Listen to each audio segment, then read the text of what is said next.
So welcome all of you guys in the first class of indirect taxation. Welcome all of you. आज का हमारा जो class रहेगा orientation के बाद रहे वो है बेसिक्स ऑफ जीएसटी। एक कॉपी आपको मेंटेन करना है, एक कॉपी आपको मेंटेन करना है, बस एक ही कॉपी मेंटेन करना है। और आपको अपने साथ हमेशा एक कैलकुलेटर, एक कॉपी, एक पेन, दो कलर का पेन रखिएगा, एक ब्लैक और एक ब्लू। ठीक है, ब्लैक और एक ब्लू पेन, या पॉसिबल हो तो रेड पेन भी रखिएगा, क्योंकि काफी बार मैं कुछ नोट्स लिखवाता हूँ, हाइलाइट्स लिखवाता हूँ जो आपको कॉपी में लिखवाता हूँ। तो ट्राई करना एक black blue red pen arrange करने का। बाद बाकी कुछ नहीं है, बाद बाकी आपको जो मैं बोल रहा हूँ वो आपको ध्यान से सुनना है। जब तक मैं कुछ बोलूँ नहीं कि आपको नोट करना, आपको कुछ भी नोट करना नहीं है। पहले मैं क्या करूंगा, पहले मैं आपको कोई भी चीज एक्सप्लेन करूंगा, एक्सप्लेन करने के बाद आपको बोलूंगा कि वो चीज मैट में लिखो। मैट में लिखने के बाद मैं जाऊंगा बुक में आपको पढ़ा दूंगा, और फिर हम लोग उसका अगर कुछ क्वेश्चंस है, कुछ इलस्ट्रेशंस है तो हम प्रैक्टिस करेंगे। ठीक है, अपने बुक रीडिंग कभी नहीं करेंगे। बुक रीडिंग मतलब क्या, कि जो भी आपको पढ़ा दिया गया है उसके बाद ही हम लोग बुक में जाएंगे। मतलब कभी भी ऐसा नहीं होगा कि बुक पढ़ लिया, बुक पढ़ के तुम्हें समझ में आ रहा है, नहीं। मैं पहले कंसेप्ट आपके सामने पेश करूंगा, कंसेप्ट आपके सामने रखूंगा, अपने डायग्राम्स ड्रॉ करेंगे, अपने चार्ट्स ड्रॉ करेंगे। अपना कॉपी को इतना, आपका जो कॉपी है ना, ये कॉपी आपका ब्रह्मास्त्र बनने वाला है बेटा।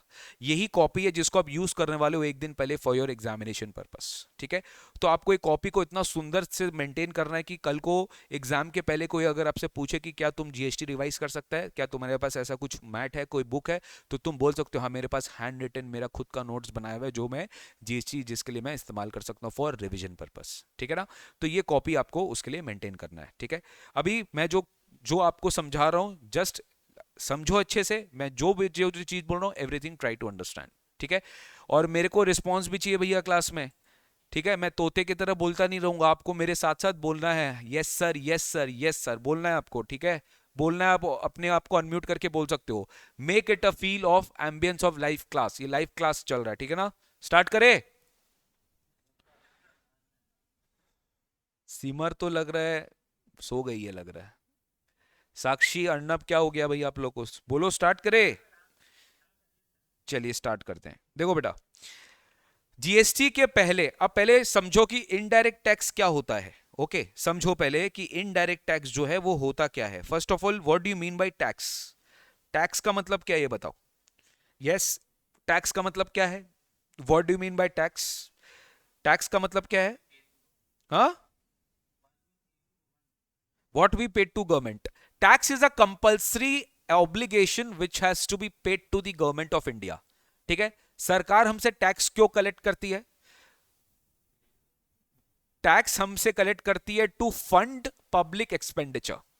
आज सरकार का इतना खर्चा होता है, इकोनॉमी चलाने के लिए खर्चा होता है, स्कूल्स, कॉलेजेस, हॉस्पिटल्स, आपका फ्लाईओवर्स, आपके इतने सारे वेलफेयर स्कीम्स जो सरकार अनाउंस करती है, हमें सेफ्टी देती है, डिफेंस है, हेल्थ केयर है, इतने सारे सेक्टर्स है, एग्रीकल्चर है, इंडस्ट्री है, कंज्यूमर है, इतने सारे अलग अलग सेक्टर्स है जहाँ पे सरकार खर्चा करती है।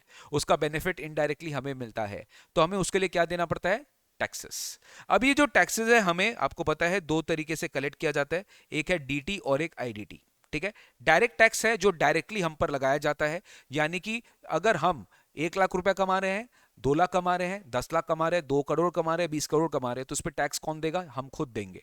हम कौन होते हैं? हम इंडिविजुअल भी हो सकते हैं, कंपनी भी हो सकते हैं, पार्टनरशिप फर्म भी हो सकते हैं, किसी भी फॉर्म ऑफ एंटिटी हो सकते हैं। यानी जो इनकम कमाएगा वो टैक्स देगा, जो इनकम कमाएगा वही टैक्स देगा। तो डायरेक्ट टैक्स क्या है? It is also known as personal income tax. क्या बोलो? डायरेक्ट टैक्स क्या होता है? Personal income tax. इसको पर्सनल इनकम टैक्स बोलते हैं, यानी कि ये आपका खुद का डायरेक्ट टैक्स है, खुद पर्सनली आप गवर्नमेंट को इसका पेमेंट कर रहे हो। बट बेटा आईडीटी ऐसा नहीं होता। आईडीटी क्या होता है? आईडीटी होता है कि वो एक आदमी से कलेक्ट किया जाता है, बट वो एक आदमी अपने पॉकेट से पे नहीं करता, वो किसी दूसरे के पॉकेट से कलेक्ट करके सरकार को पे करता है। यानी कि आईडीटी जो होता है वो हमारे गुड्स या सर्विसेज पर लगाया जाता है। हमारे किस पे लगाया जाता है बेटा? गुड्स या सर्विसेज पर लगाया जाता है। यानी कि वस्तु एवं सेवा। क्या बोला मैंने? वस्तु एवं सेवा। जितने भी गुड्स, जितने भी प्रोडक्ट्स आप सोच सकते हो, अगर कोई भी प्रोडक्ट्स हैंड्स एक्सचेंज कर रहे हैं, कोई भी सर्विसेज अगर एक जन दूसरे जन को दे रहा है, तो उसके ऊपर क्या लगने वाला है? आईडीटी लगने वाला है। क्या लगने वाला है? आईडीटी लगने वाला है। क्या मुझे बताओ, डायरेक्ट टैक्स को मतलब है गुड्स से या सर्विसेज से? नहीं भैया, डायरेक्ट टैक्स बोलता है तुम कहीं से भी आ, तुम इनकम अगर कमा रहा है, यानी तुम अगर कुछ कमा रहा है, कमाई पर लगता है टैक्स। डायरेक्ट टैक्स पे लगता है, कमाई पर टैक्स लगता है। बट जी आईडीटी किस पे लगता है? आईडीटी लगता है गुड्स एंड सर्विसेज पे।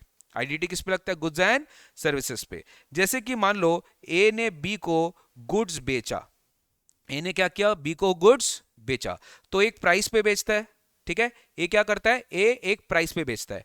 ए ने बोला कि ठीक है, हम जो प्राइस पे गुड्स बेचेंगे वो है मान लो 100 रुपया। क्या है? मान लो 100 रुपया। और मान लो इस पे इनडायरेक्ट टैक्स लगा 10%। कितना परसेंट? 10%। इनडायरेक्ट टैक्स के रेट्स होते हैं, ठीक है? क्या होते हैं? रेट्स होते हैं।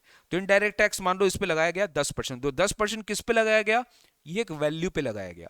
इसको क्या बोलते हैं? ये है ट्रांजैक्शन का वैल्यू। क्या बोलते हैं इसको? ये है ट्रांजैक्शन का वैल्यू। तो इस ट्रांजैक्शन वैल्यू पे क्या लगाया गया? इस ट्रांजैक्शन वैल्यू पे आईडीटी लगाया गया। कौन लगाया? ए लगाया। ए कौन है? सेलर है। किस पे लगाया? बायर पे लगाया। तो ए कितना परसेंट टैक्स लिया? 10%। कितना रुपया हुआ? 10 रुपया। तो टोटल प्राइस कितना ए ने बी से चार्ज किया?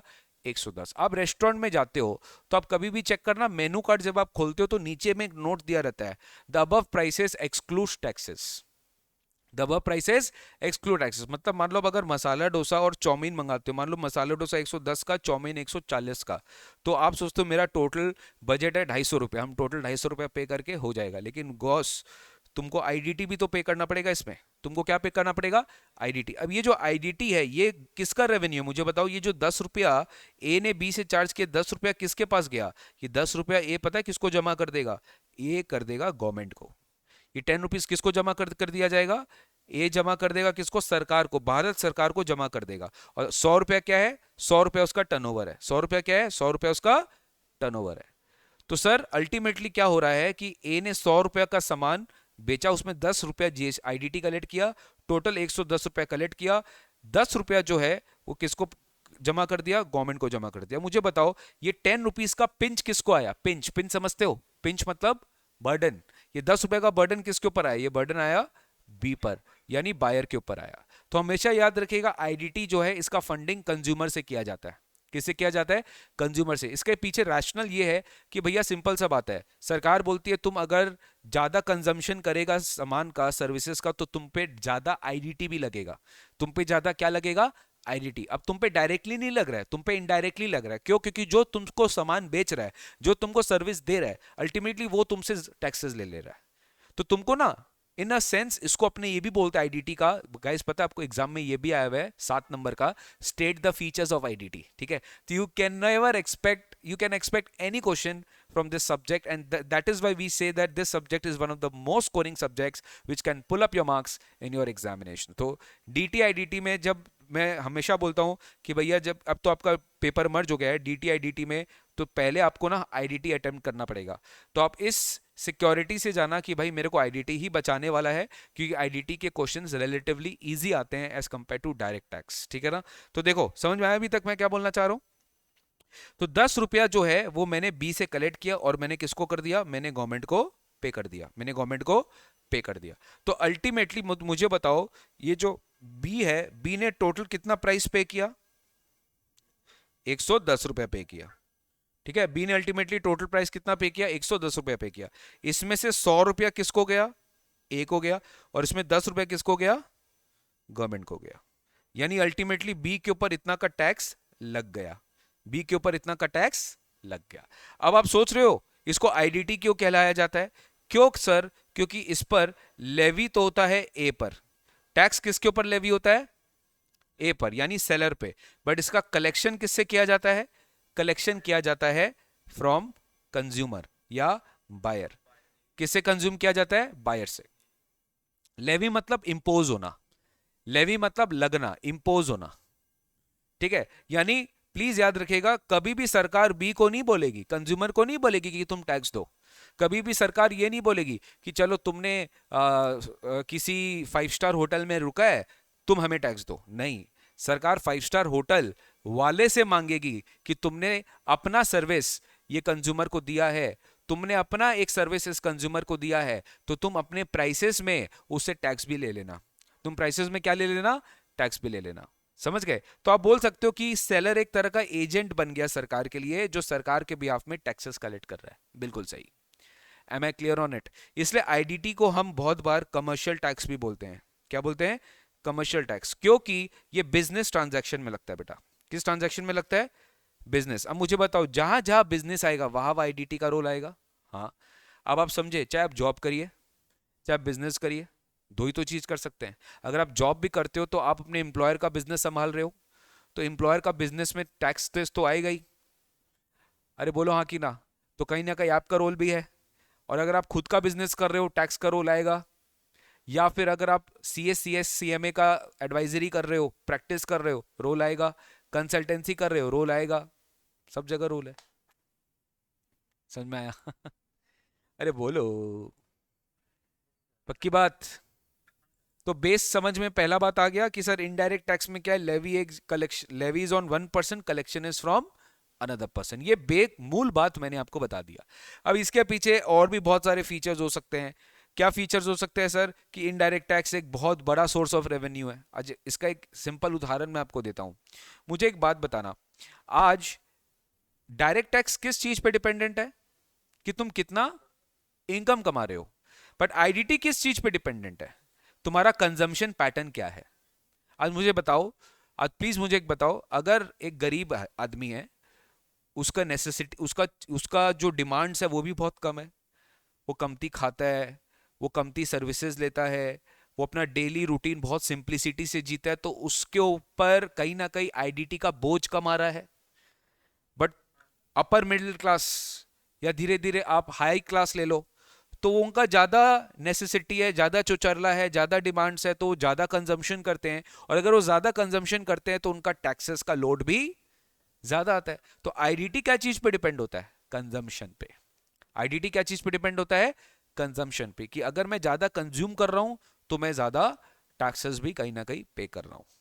अच्छा, अब आप एक चीज पे नोटिस करना, सर ये जो रेट्स होता है, फिर ये रेट्स कैसे, हम रेट्स का क्या, आईडीटी का रेट क्या है? क्योंकि इनकम टैक्स में तो स्लैब सिस्टम है, याद है ना? इनकम टैक्स क्या है? प्रोग्रेसिव नेचर है। क्या है बेटा? प्रोग्रेसिव नेचर का टैक्स है। इनकम टैक्स में ये नहीं देखा जाता, इनकम टैक्स में नहीं देखा जाता कि तुम क्या कंज्यूम कर रहे हो। इनकम टैक्स में देखा जाता है कि भैया अगर तुम कम कमा रहे हो तो तुम पे कम टैक्स लेंगे। स्लैब याद है आपको? कुछ याद है कुछ डीटी का? कि आप 2.5 लाख तक के इनकम पे सरकार सबका टैक्स जीरो करके रखा है। यानी जो 2.5 लाख तक के इनकम कमा रहे ऑल ओवर इंडिया, उनका टैक्स सरकार जीरो करके रखा है। जैसे जैसे आपका इनकम बढ़ेगा वैसे वैसे आपका टैक्स भी बढ़ेगा।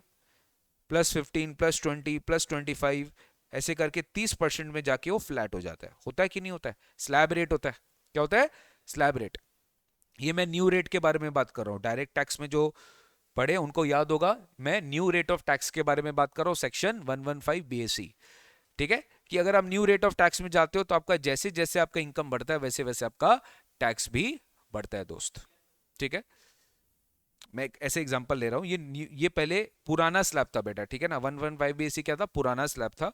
पुराना स्लैब मतलब कि अभी जो 2023 में एग्जाम दिए थे वो था। अभी आप लोग के लिए स्लैब हो गया है 3 लाख, 3 लाख से 6 लाख, 6 लाख से 9 लाख, 9 लाख से 12 लाख, 12 लाख से 15 लाख, और अबव 15 लाख। ये न्यू रेट ऑफ टैक्स में हो गया है।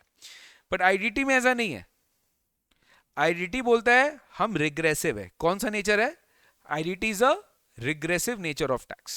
IDT is a regressive nature of tax. यानी कि आप देखो ध्यान से, मेरा बात ध्यान से सुनना, अगर कोई कमा रहा है तो टैक्स दे पाएगा ना? जो कमा रहे हो टैक्स दे पाएगा कि नहीं दे पाएगा? ऑब्वियसली। बट आईडीटी को इससे फर्क नहीं पड़ता। आईडीटी बोलता है कि मेरे लिए मैटर नहीं करता कि एबिलिटी टू पे है कि नहीं है। एबिलिटी टू पे समझते हो? एबिलिटी टू पे यानी कि तुम वो गुड्स एंड सर्विसेज ले सकते हो, खरीदने वाला तुम्हारा स्टेटस है कि नहीं है। आज मेरे को एक सिंपल बात बताओ, मैं बाजार में आईफोन लेने गया, एग्जांपल बता रहा हूं, आईफोन है मान लो 1 लाख रुपया का। ठीक है? आईफोन बोला, आई आई आईफोन कंपनी जो आईफोन जो है एप्पल बोला, एप्पल बोला कि 1 लाख रुपीज का फोन है, इसमें आपका टैक्सेस आएगा 18,000 रुपया, हम 1,18,000 रुपया चार्ज करेंगे आपसे। आप सरकार को, आप एप्पल एप्पल को बोलेंगे नहीं नहीं एप्पल, हमारा एबिलिटी टू पे तो नहीं है, 18,000 हमारा एबिलिटी नहीं है, 1 लाख हमारा एबिलिटी है। अब ऐसा बोल सकते हैं? एप्पल तो बोलेगा ये मेरा प्राइस ऑफ द प्रोडक्ट है। अगर तुम 1 लाख, मतलब तुम्हें अल्टीमेटली तुम प्रोडक्ट के लिए 1,18,000 तुम्हें पे करना पड़ेगा, क्योंकि मैं तो तुमसे टैक्स लूंगा ही लूंगा। अगर मैं तुमसे टैक्स नहीं लूंगा तो कल सरकार मेरे पीछे पड़ जाएगी, और मेरे पीछे पता है कैसे पड़ेगी? फिर सरकार अपना हिस्सा इस 1 लाख से मांगेगी। सरकार बोलेगी कि तुमने कंज्यूमर से टैक्स नहीं लिया, ये तुम्हारा गलती है, तुम्हें जो मिला उसमें मेरे को मेरा शेयर दो, मेरा हिस्सा तो तुम्हें देना पड़ेगा। तो कोई भी सेलर जो है वो कभी भी बिना टैक्स चार्ज किए आपको प्रोडक्ट नहीं बेचेगा। अब आप मुझे बताओ, यहां पर तो फिर एबिलिटी टू पे मैटर ही नहीं करेगा सर। नो, एबिलिटी टू पे में मैटर नहीं करेगा तुम्हारा। तुम ये पे कर सकते हो या नहीं पे कर सकते हो, इससे कोई फर्क नहीं पड़ता। अगर तुम ये गुड्स कंज्यूम कर रहे हो तो तुम्हें वो टैक्स देना ही पड़ेगा दोस्त। अब मुझे एक बात बताओ, एक मिडिल क्लास आदमी लोन लेकर, ध्यान से समझना, लोन लेकर गाड़ी खरीद रहा है, एबिलिटी टू पे मैटर करता है कि वो गाड़ी खरीदने का उसके पास पैसा नहीं है, बट वो लोन ले लिया, वो लोन लेके कार परचेज कर रहा है, तो कार तो उसके घर पे आ गया। अब वो लोन, उसका ईएमआई क्या होगा? एवरी मंथ कटेगा, तो टैक्सेस तो उस पर चार्ज हो ही गया, अल्टीमेटली टैक्सेस का लोड भी वो ले लिया। बट यहाँ पे एबिलिटी टू पे मैटर ही नहीं करता, तो इसलिए आईडीटी को हम क्या बोलते हैं? It is what nature of tax? Regressive nature of tax. Am I clear on this है? अरे बोलो भाई, पक्की बात? गाइस अब मेरा बात ध्यान से समझो। अब मैं जीएसटी के बारे में कुछ बताऊंगा, ठीक है? जो अपन को मेन पढ़ना है उसके बारे में मैं कुछ बताऊंगा। जीएसटी के पहले इनडायरेक्ट टैक्स क्या था वो भी बताऊंगा, जीएसटी के वजह से क्या बेनिफिट हुआ वो भी बताऊंगा, क्या डिसएडवांटेज हुआ वो भी बताऊंगा।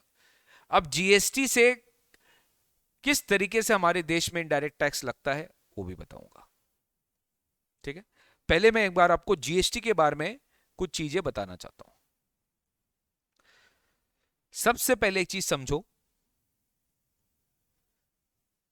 जीएसटी का फुल फॉर्म है गुड्स एंड सर्विस, नहीं सर्विसेज टैक्स, क्योंकि ये एक सर्विस पे नहीं लगता, ये अनेक तरह के सर्विसेज पे टैक्स लगता है। गुड्स एंड सर्विसेज टैक्स जो है ये इंडिया में एप्लीकेबल है, और when I talk about India I also mean Jammu and Kashmir. ये हर जगह एप्लीकेबल है इन इंडिया, सारे स्टेट्स में एप्लीकेबल है ये। व्हेन आई से goods and services tax, I mean it is a single tax, it is a single tax जो कि अप्लाई होता है गुड्स पर भी, जो कि अप्लाई होता है सर्विसेज पर भी, और वो अप्लाई होता है बोथ पे भी। आप समझे मेरा बात? यानी कि आप गुड्स पे भी लगेंगे, सर्विसेज पे भी लगेंगे, दोनों पे भी लगेंगे। सबका एग्जांपल लेता हूं। सर मैंने एज अ टीचर एक बुक किसी को सेल किया, या कोई भी बुक जो बुक्स पे डील करते हैं, बुक्स पे डील करते हैं, मैंने बुक बेचा, बुक, तो बुक क्या हुआ?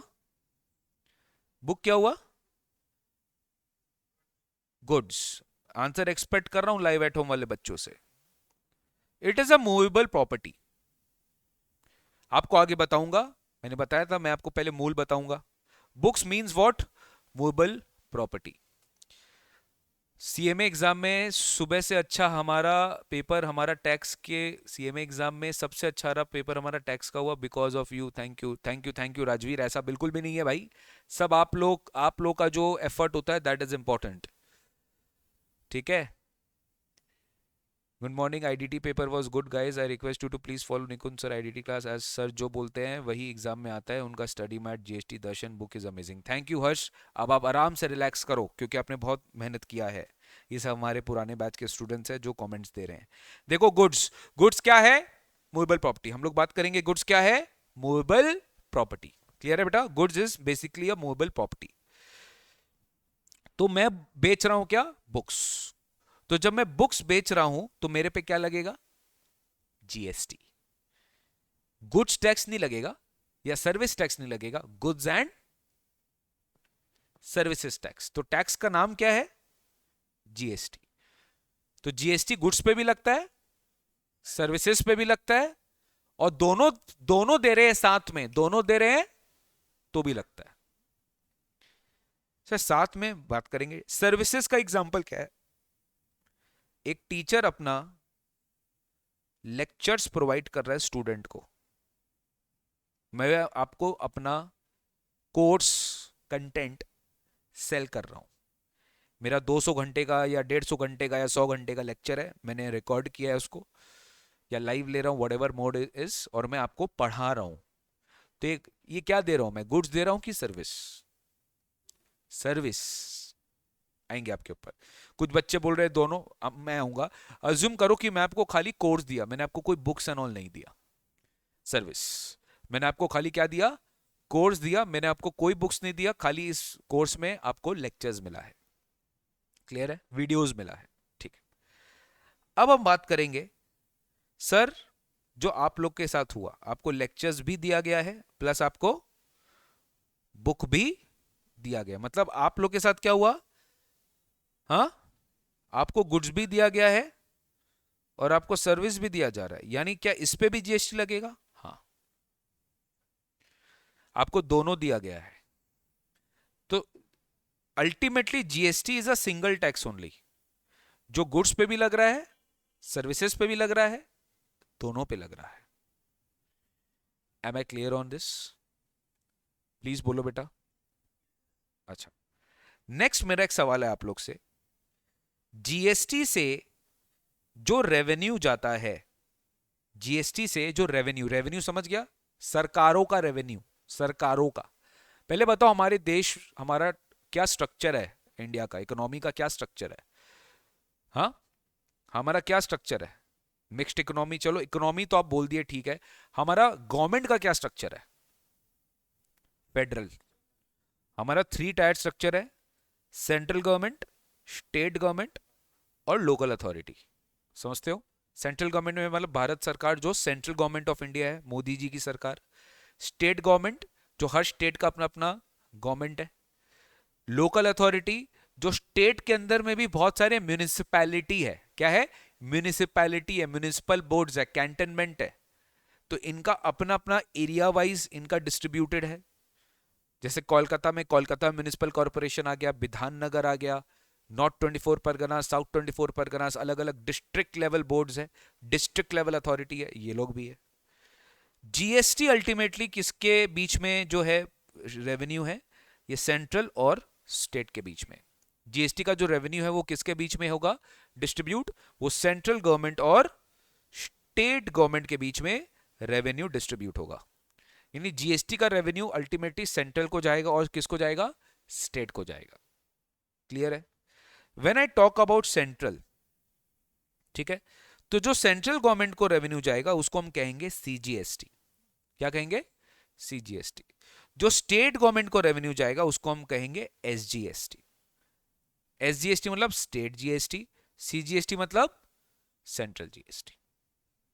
ठीक है, तो सीजीएसटी जाएगा और सेंट्रल एसजी। अब आप ये सोच रहे होंगे कि सर मान लीजिए आपने जो हमको एक एग्जांपल दिया था ये 100 रुपया वाला, ये एग्जांपल मैं वापस लेता हूं। 100 रुपीज का एक ट्रांजैक्शन ए ने बी के साथ एंटर किया। इस 100 रुपीज में एग्जाम्पल मैं दे रहा हूं जीएसटी एग्जाम्पल, हाँ, हालांकि जीएसटी कभी कोई 10% का रेट नहीं है, एग्जाम्पल दे रहा हूं। ₹10 जीएसटी चार्ज हुआ, अल्टीमेटली टोटल प्राइस कितना कलेक्ट हुआ? 110। तो ये ₹10 का जीएसटी है, यही अल्टीमेटली क्या है? भारत गवर्नमेंट का रेवेन्यू। अब ये रेवेन्यू बांटा कैसे जाएगा? एकदम क्लैरिटी है सर, आइडियली कितना रेशियो में बांटना चाहिए? 1:1। तो बस ₹5 सेंट्रल गवर्नमेंट का रहेगा और ₹5 स्टेट गवर्नमेंट का रहेगा। कोई डाउट है यहां पर? यहां तक कोई भी डाउट है तो पूछ लीजिए भाई। गाइस प्लीज बोलो, कोई भी डाउट है तो पूछ लो। पक्की बात? अब ध्यान से सुनना, यहां तक कोई डाउट नहीं है। सर मुझे एक बात बताइए, यहां पे मैं कुछ और फैक्ट्स ऐड करूंगा। क्या? देखना, यहां पे मैं बोलने वाला हूं कि ए उड़ीसा में रहता है और बी भी उड़ीसा का ही है। दोनों कहां पे हैं? सेम स्टेट के हैं। दोनों कहां के हैं? स्टेट के। तो ये जो एसजीएसटी लगेगा, ये कौन सा एसजीएसटी लगेगा? ये उड़ीसा एसजीएसटी लगेगा। समझ में आ रहा है आपको? यानी स्टेट गवर्नमेंट को अगर आप रेवेन्यू देंगे तो स्टेट गवर्नमेंट को डायरेक्टली जाएगा। हाँ, यहां पे सीजीएसटी का रेवेन्यू सेंट्रल गवर्नमेंट को, ये क्या है? डायरेक्ट। ये क्या है? डायरेक्ट। यानी ₹5 सीधा सेंट्रल स्टेट गवर्नमेंट के अकाउंट में जाएगा। कौन सा स्टेट गवर्नमेंट? उड़ीसा। और ₹5 किसके अकाउंट में जाएगा? सेंट्रल के। ₹5 किसके अकाउंट में जाएगा? सेंट्रल के। कोई डाउट यहां तक?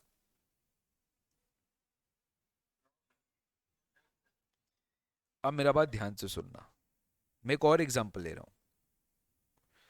सेम यहां पर क्या हुआ?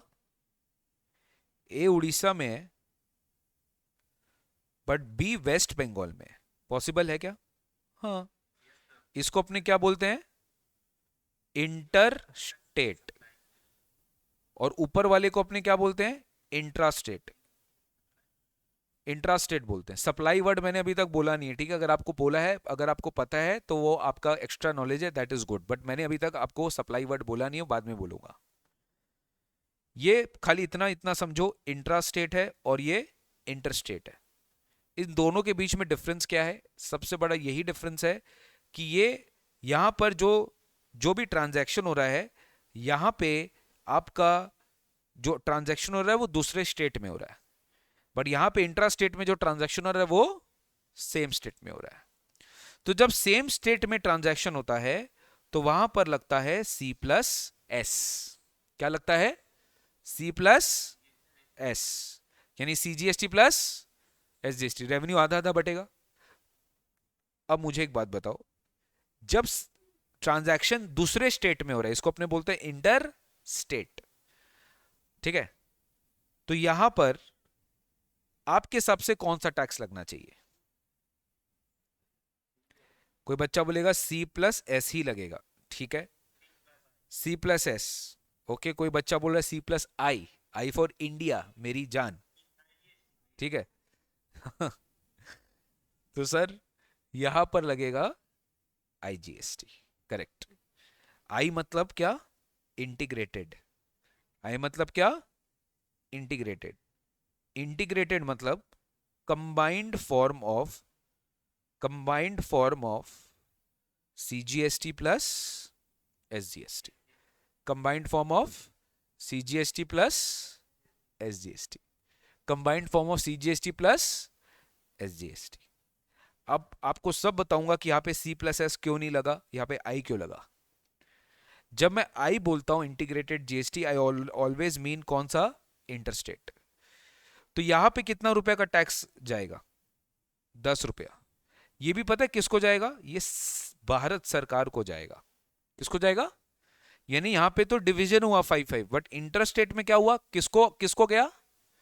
सेंट्रल को। अब आप सोच रहे होंगे ये तो गलत हुआ, जब with in the state transaction हो रहा है तब तो आप आधा आधा बांट रहे हैं, लेकिन जब दूसरे स्टेट में ट्रांजैक्शन हुआ तब सारा रेवेन्यू भारत सरकार को क्यों जाएगा? इसमें भी कुछ क्या होना चाहिए? डिवीजन होना चाहिए। चलो मैं मानता हूं डिवीजन होना चाहिए, बट यहाँ पे प्रॉब्लम पता है क्यों आया? यहाँ पे प्रॉब्लम ये आया कि यहाँ पे 2 स्टेट्स इन्वॉल्व है। यहाँ पे तो एक ही स्टेट था, उड़ीसा, बट यहाँ पे सेलिंग स्टेट कोई और है, बाइंग स्टेट कोई और है। तो no doubt about it sir, अगर किसी भी एक स्टेट को अगर रेवेन्यू चला गया तो दूसरे को जाना मुश्किल हो जाएगा, एडमिनिस्ट्रेटिवली इनकन्वीनियंस क्रिएट हो जाएगा। तो भारत सरकार ने बोला कि आईजीएसटी का 100% रेवेन्यू किसको दो? सेंट्रल गवर्नमेंट को दो। किसको दो? Central government. तो सेंट्रल गवर्नमेंट के पास 100% रेवेन्यू गया। अब सेंट्रल गवर्नमेंट क्या करेगी? सेंट्रल गवर्नमेंट क्या करेगी? इसको स्टेट के साथ शेयर करेगी। स्टेट के साथ क्या करेगी? शेयर। सेंट्रल गवर्नमेंट इसको क्या करेगी? स्टेट के साथ शेयर करेगी। It will share the revenue with the state government. Central government, Bharat सरकार जो है स्टेट के साथ शेयर करेगी। अब मेरा आपसे ये क्वेश्चन है कि कौन से स्टेट के साथ शेयर करेगी? उड़ीसा के साथ कि बंगाल के साथ? उड़ीसा के साथ कि बंगाल के साथ? मेरे को ये इसका रीजन चाहिए, मेरे को आंसर के साथ रीजन भी चाहिए।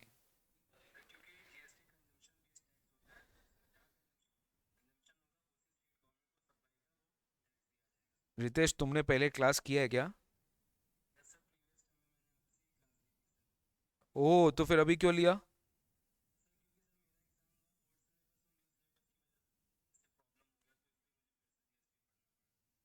ओहो, तब तो तुम एकदम मस्त होगा, तुम डेली आना क्लास में। हाँ,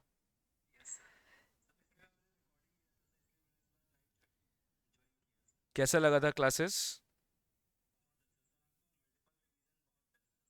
thank you, thank.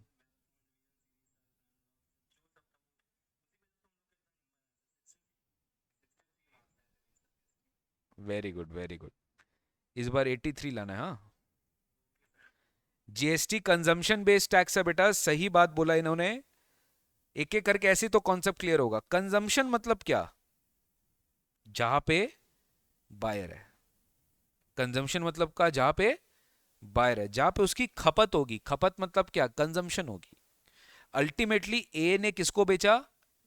B of Bengal को। तो अल्टीमेटली टैक्स किसको जाएगा? बंगाल सरकार को जाएगा, उड़ीसा को नहीं जाएगा सर। क्योंकि GST is what? A consumption based tax. GST is a, तो यहां पे सेंट्रल गवर्नमेंट क्या करेगा पता है? ये वेस्ट बंगाल को उसका शेयर दे देगा। कौन देगा? सेंट्रल। क्या बोल रहे हैं? ए पे लेवी होगा। ए लेवी होगा। लेवी होके किसको दे देगा वो? सेंट्रल गवर्नमेंट को। पूरा पूरा 10 रुपए सेंट्रल गवर्नमेंट को देगा। और सेंट्रल गवर्नमेंट फिर फर्दर किसको दे देगा? बंगाल को। अब आपके दिमाग में एक क्वेश्चन आ रहा होगा, सर ऐसा क्यों? यहां पे भी तो पॉसिबल होता ना, ध्यान से सुनना, यहां पे भी तो पॉसिबल होता कि A of Orissa B of Bengal को जब इनसे 100 + 10 चार्ज कर रहा है, तो पॉसिबल होता ना कि ए सेंट्रल गवर्नमेंट को 5 दे देगा और ए बंगाल गवर्नमेंट को 5 दे देगा। आप ये सोच रहे हैं क्या? ये सोच रहे हैं आप? आई होप आप ये नहीं सोच रहे हैं। ए कहाँ का रहने वाला है? आप एक्सपेक्ट करेंगे कि वो टैक्स देने के लिए वेस्ट बंगाल के पास जाएगा और वेस्ट बंगाल में एक रजिस्ट्रेशन करवाएगा? टैक्स कैसे दे पाएंगे आप? बिना रजिस्ट्रेशन को दे नहीं पाएंगे। आप इंस्टीट्यूट का एग्जाम विदाउट, जैसे कोई सीए का स्टूडेंट सीएमए का एग्जाम दे देगा क्या? सीएमए का स्टूडेंट सीए का एग्जाम दे देगा क्या? रजिस्ट्रेशन कराना पड़ेगा ना। तो वैसे ही ए उड़ीसा में रजिस्टर्ड है, वो उड़ीसा में जो भी टैक्स देना है उड़ीसा गवर्नमेंट को दे देगा, बट वो बंगाल गवर्नमेंट को नहीं दे पाएगा। बट सेंट्रल गवर्नमेंट का तो अकाउंट सारे स्टेट्स के पास के साथ रहेगा। तो बेटर है यहाँ पे, इसीलिए इन्होंने क्या किया कि ए को परेशानी होगी कि वो बंगाल गवर्नमेंट, क्योंकि अल्टीमेटली इस मॉडल में गवर्नमेंट को बंगाल को ही टैक्स दिलाना है। क्योंकि अल्टीमेटली कंजम्पशन किधर हो रहा है? कंजम्पशन किधर हो रहा है? बाइंग स्टेट किधर है? वेस्ट बंगाल। तो वहीं पे क्या होगा? टैक्सेस का भी एक्रूअल होगा। तो आईजीएसटी का जो टैक्स है वो सीधा डायरेक्टली किसको जाता है? सेंट्रल गवर्नमेंट को जाता है। किसको जाता है? सेंट्रल गवर्नमेंट को। फिर सेंट्रल गवर्नमेंट उसको शेयर किसके साथ करती है? State with where the destination was there, where the consumption took place, जहां पे क्या हुआ? कंजम्पशन हुआ। क्या आपको समझ में आया कि रेवेन्यू कैसे क्या होता है? तो दो तरह से हो गया सर। अब अपने इसको अच्छे से समझ सकते हैं कि जीएसटी अल्टीमेटली उसका टैक्सेबल इवेंट क्या होता है? जीएसटी का टैक्सेबल इवेंट होता है सप्लाई। जीएसटी का टैक्सेबल इवेंट क्या होता है? यानी सर, क्या जीएसटी सेल पे लगता है? क्या जीएसटी मैन्युफैक्चरिंग पे लगता है? क्या जीएसटी प्रोवाइडिंग सर्विस पे लगता है? क्या जीएसटी आपके गोडाउन पे एंट्री पे लगता है? क्या जीएसटी आप जब क्या बोलते हैं ट्रांसफर कर रहे हैं तब लगता है? कब लगता है जीएसटी? अलग अलग इवेंट होते हैं, इसको अपने क्या बोलते हैं? इवेंट्स। कि एक जब ट्रांजैक्शन होता है ना, एक ट्रांजैक्शन में बहुत सारे इवेंट होते हैं। क्या जीएसटी जब आप एडवांस रिसीव कर रहे हो तब लगता है? क्या आप इनवॉइस पेमेंट इशू कर रहे हो तब लगता है? जब आप पेमेंट कर रहे हो तब लगता है? कब लगता है? तो गवर्नमेंट ने बोला जीएसटी एक ही जगह लगेगा। कब? जब आप सप्लाई कर रहे हो। क्या कर रहे हो? वो भी सप्लाई क्या चीज का कर रहे हो? गुड्स और सर्विसेज और बोथ। ये करेक्ट हुआ। गुड्स और सर्विसेज और both, दोनों ये वर्ड आप यूज करेंगे। तो सप्लाई अगर नहीं है तो क्या जीएसटी लगेगा? जीएसटी किस पे लगेगा? सप्लाई पे। तो इसलिए यहां पर अपने अब बोल सकते हैं कि व्हेन आई से सप्लाई, सप्लाई दो तरीके का होता है, एक इंट्रा स्टेट और एक इंटरस्टेट सप्लाई। दो तरीके का सप्लाई होता है, इंट्रा स्टेट और interstate. When I say intra state, what do I mean? When I say intra state, what do I mean? ध्यान से देखना, जब मैं इंट्रा स्टेट बोलता हूं, मैं जो लिख रहा हूं ध्यान से देखना। सप्लायर की लोकेशन, सप्लायर की और सप्लाई का प्लेस, सप्लाई का प्लेस, इसको हम बोलेंगे एलओएस यानी लोकेशन ऑफ सप्लायर। इसको हम बोलेंगे पीओएस यानी place of supply. Location of supplier and place of supply. Location of supplier and place of supply, ये कहां पर है? ये एक ही स्टेट में है। ये कहां पर है? एक ही स्टेट में। हमारे एग्जाम्पल में कौन सा स्टेट था? उड़ीसा। हमारे एग्जाम्पल में कौन सा स्टेट था? उड़ीसा। यानी ये दोनों का होना एक ही स्टेट में होना चाहिए। जो सप्लायर है और वो कहां सप्लाई कर रहा है, place of supply and loss दोनों सेम। आपको फैन बंद करना, फैन बंद कर दो, ठीक। Location of supplier and place of supply दोनों कहां पे होना चाहिए? सेम स्टेट में होना चाहिए। क्या होना चाहिए? सेम स्टेट में होना चाहिए। तो यहां पे क्या लगेगा? CGST plus SGST. क्या लगेगा? CGST plus SGST. अरे बोलो। वैसे ही अगर हम बोले सेम यहां पर एलओएस और पीओएस, एलओएस और location of supplier, place of supply, अगर ये अलग अलग स्टेट में हो, किस में हो? अलग अलग। जैसे मेरे एग्जांपल में क्या था? उड़ीसा एंड वेस्ट बंगाल, अलग अलग स्टेट में था। तो यहां क्या लग जाएगा? आईजीएसटी। या क्या लग जाएगा? आईजीएसटी। बात समझ में आई? अब सुनना guys, I hope you know हमारे देश में यूनियन टेरिटरीज भी है। कोई नाम बोल सकता है? कोई नाम बोल सकता है? सुनो मेरा बात ध्यान से। पहला दो नाम ही आप लोग बोले, सुन लो प्लीज। ये मजा है, देखो आपके साथ, आपको लग रहा है कि मैं आपको पढ़ा रहा हूं, आपके साथ डिस्कशन कर रहा हूं। यही होना चाहिए, ठीक है। आपने पहला दो नाम ही ले लिया, दिल्ली एंड पौंडीचेरी। आप बिल्कुल सही है, ये दो यूटी है। लेकिन मुझे बताओ, क्या दिल्ली का अपना स्टेट असेंबली है? हाँ, दिल्ली के सीएम है कि नहीं है? क्या दिल्ली अपना लॉ खुद पास कर सकता है? क्या दिल्ली अपना लॉ खुद बना सकता है? बना सकता है, उनका स्टेट लेजिस्लेटिव असेंबली है। वैसे ही पौंडीचेरी का भी है, उनका भी अपना स्टेट लेजिस्लेटिव असेंबली है। And that is why Delhi and Puducherry, भले ही आप यूटी बोलो, बट ये यूटी नहीं है बेटा। जीएसटी लॉ इसको स्टेट मानता है। जीएसटी लॉ इसको क्या मानता है? स्टेट। जस्ट बिकॉज इनका खुद का क्या है? असेंबली है। इनका खुद का क्या है? अरे बोलो भाई, खुद का क्या है? असेंबली। स्टेट लेजिस्लेटिव असेंबली है। स्टेट लेजिस्लेटिव असेंबली है, तो they will definitely not be considered to be a UT but a state. Jammu and Kashmir बताओ, जम्मू एंड कश्मीर क्या है आफ्टर रिमूवल ऑफ आर्टिकल 370? हाँ, अगेन जम्मू एंड कश्मीर का अपना क्या है? State legislative assembly. तो जेएनके भी क्या माना जाएगा? स्टेट। दमन एंड दीव सुना है? अरे बोलो भाई, दमन एंड दीव, दादरा एंड नागर हवेली, ये बेटा एक है। हाँ, आप लोग पढ़ते समय शायद बचपन में पढ़े होंगे, तो आप लोग एक पढ़े होंगे, बट ये अब एक हो गया है, मर्ज हो गया ये।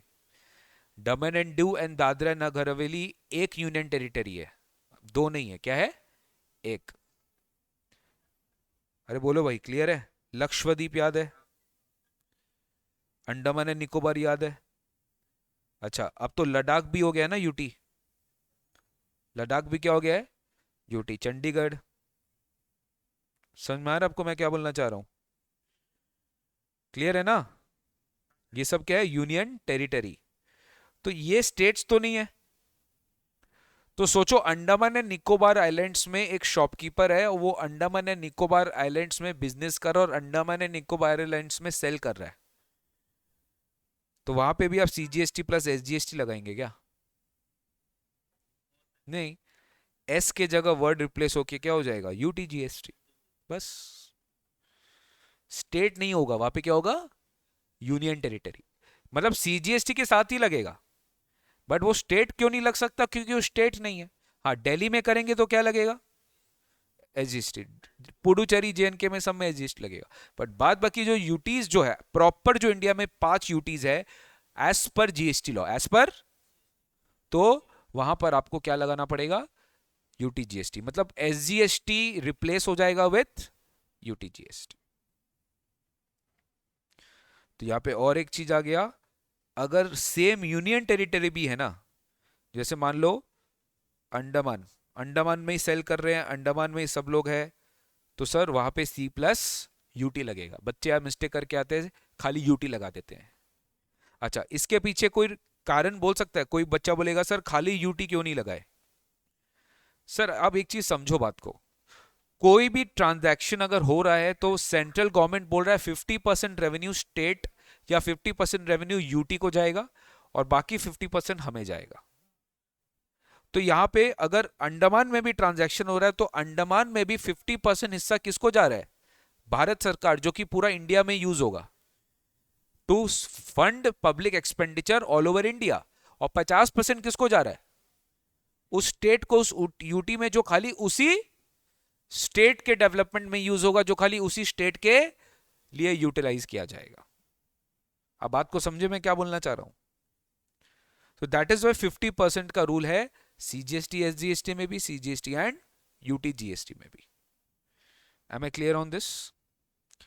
आईजीएसटी में तो कोई डिवीजन ही नहीं होगा, क्योंकि आईजीएसटी अल्टीमेटली किसको जाएगा? सेंट्रल। और सेंट्रल किसके साथ शेयर करेगा? कंजम्पशन बेस्ड स्टेट के साथ या कंजम्पशन बेस्ड यूटी के साथ। अब मुझे एक सवाल, मेरे दिमाग में एक सवाल है कि सर मान लीजिए उड़ीसा में लोकेशन ऑफ सप्लायर होता और अंडमान में प्लेस ऑफ सप्लाई होता, तो क्या लगाते आप?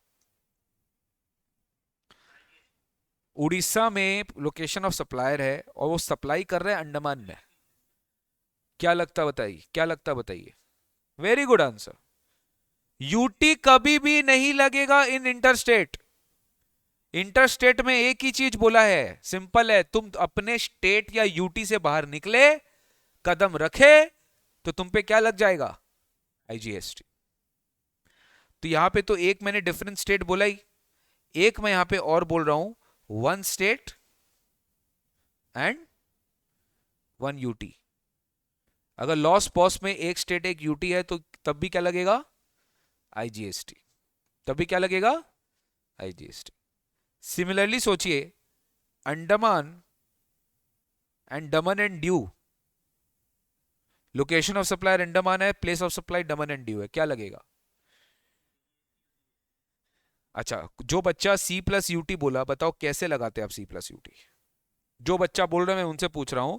अगर आप अंडमान और दमन एंड दीव का बात करो, अंडमान भी एक यूटी है और दमन एंड दीव भी एक यूटी है। जो बच्चे, मैं उनसे बात कर रहा हूं, प्लीज ये जो मिस्टेक किए हैं, अगर आप बोल रहे हैं अंडमान एंड निकोबार आइलैंड्स और दमन एंड दीव के बीच में ट्रांजैक्शन पे आप सी प्लस यूटी लगाएंगे, तो आप मुझे बताओ अल्टीमेटली यहाँ पे जीएसटी कौन चार्ज कर रहा है? अंडमान वाला सप्लायर। तो अंडमान वाला सप्लायर जब जीएसटी चार्ज कर रहा है तो दमन एंड दीव में जाके टैक्स देगा। तो यहां पे वो क्या करेगा? वो सब कुछ भारत सरकार को दे देगा, भारत सरकार जाने उसका काम जाने, हमारा काम खत्म। तो थर्ड ऑप्शन क्या हो गया? करेक्ट। अलग अलग यूटीज पे अगर लॉस एंड पॉस है तो भी क्या लगेगा? आईजीएसटी। तो मजाक मजाक पे 2 सेक्शन ओवर हो गया आपका। Location of supplier, place of supply अगर सेम स्टेट में है या सेम यूटी में है तो लगेगा सी प्लस एस या C plus UT. LOS and POS अगर डिफरेंट स्टेट में है या डिफरेंट यूटी में है या वन स्टेट वन यूटी में तो लगेगा आईजीएसटी। तो क्या लगेगा? आईजीएसटी। बात समझ में आई कि नहीं आई? बोलिए प्लीज। पक्की बात? क्लियर?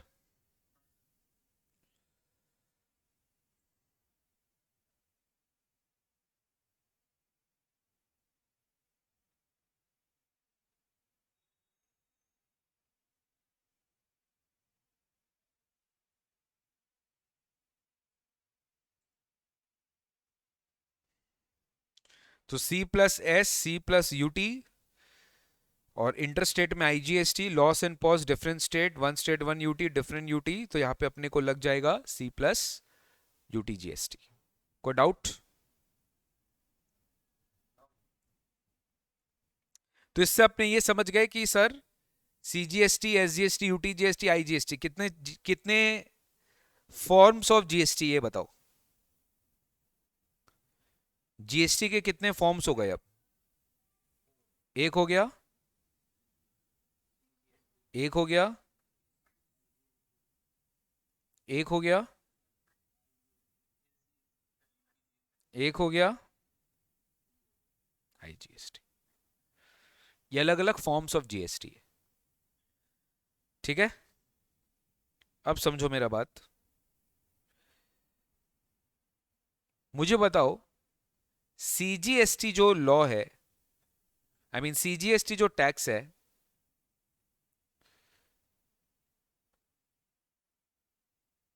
एक चीज आपको शायद पता होना चाहिए, जो हमारे भारतीय संविधान में लिखा है, कोई भी टैक्स बिना लॉ के कलेक्ट नहीं किया जा सकता। पता है आपको? कोई भी टैक्स, कोई भी टैक्स बिना लॉ के कलेक्ट नहीं किया जा सकता। इसका मतलब आप टैक्स को आर्बिट्री कलेक्ट नहीं कर सकते। आपका मन किया टैक्स लगा दिया, अरे टैक्स के पीछे पहले कानून बन जाना चाहिए, और कानून तभी बनता है जब पार्लियामेंट में बिल पास होता है या लेजिस्लेटिव असेंबली में बिल पास होता है, वरना एक्ट नहीं बनेगा। तो कोई भी टैक्स लगाने के लिए एक्ट होना जरूरी है। तो ये हर जगह तो अल्टीमेटली तो ये जीएसटी के टैक्सेस है, CGST, SGST, UT GST, IGST. तो गाइस सबका अपना अपना एक्ट है। इनका सीजीएसटी एक्ट अगेन ये कब आया था जीएसटी लॉ इंडिया में? 2017 से आया था। कब से आया था? तो जिस साल में ये एक्ट बना, ये उस एक्ट उसका ईयर स्टार्ट बोलता है 2017। वैसे आईजीएसटी एक्ट 2017, ये वाला जो दो एक्ट है, ये कहां पर पास हुआ होगा? ये पास हुआ था पार्लियामेंट में। ये किधर पास हुआ था? ये पास हुआ था पार्लियामेंट में। ये पास हुआ था पार्लियामेंट में। Am I clear on this? Similarly when I talk about SGST, तो SGST मुझे बताओ, हर स्टेट का अपना अपना एक्ट होगा कि वो भी एक ही होगा? SGST हर स्टेट का अपना अपना एक्ट होगा कि वो भी एक ही होगा? जैसे बंगाल, उड़ीसा, पंजाब अलग अलग, गुजरात, हैदराबाद, तमिलनाडु, आंध्र प्रदेश, तमिलनाडु, इन सब स्टेट का अपना अपना एक्ट होगा कि एक ही होगा? अलग अलग होगा। सबका गवर्नमेंट अलग अलग है, स्टेट अलग अलग है, तो टैक्स लॉ भी अलग अलग होगा। लेकिन just for the purpose of making law that is separate, but सबके प्रोविजंस बिल्कुल सेम है। सबके सब प्रोविजंस बिल्कुल अलाइंड है एक दूसरे से, क्योंकि अगर अलाइंड नहीं होता तब तो पहले का जीएसटी, अभी का जीएसटी और पहले का लॉ में कोई फर्क ही नहीं होता। पहले सबके लॉज अलग अलग होते थे।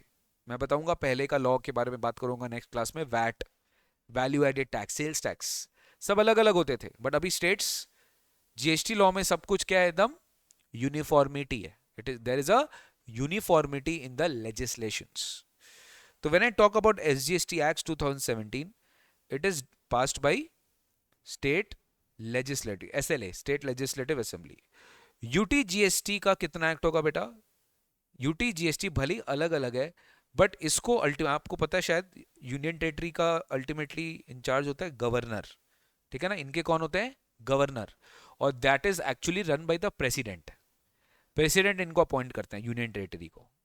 तो अल्टीमेटली इनका जो रिस्पॉन्सिबिलिटी है वो है भी सेंट्रल गवर्नमेंट का। किसका रिस्पॉन्सिबिलिटी है?